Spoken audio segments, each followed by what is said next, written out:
દવાખાને હતો ને એમાં ઘેરે કોઈ ગયો અને કીધું એ ભાઈની ઘરવાળીને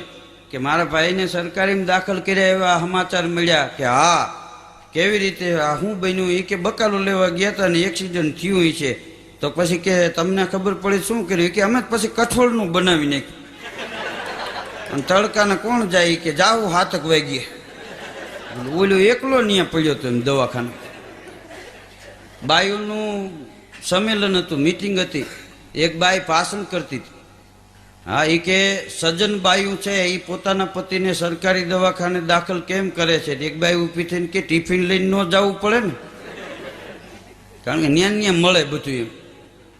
હા હું દવાખાને આંટો મારવા ગયો તો એક બાપાને પલંગે ચીકુને પડ્યા હતા ને ખાતા હતા મને કે લ્યો લ્યો એકાદો હવે મેં કીધું મારે નથી ખાવું પાછું દાતારી કરે આપણી પાસે એમ હા ઘણા કોઈક બીમાર હોય ને તો જાય 2-3 દિવસ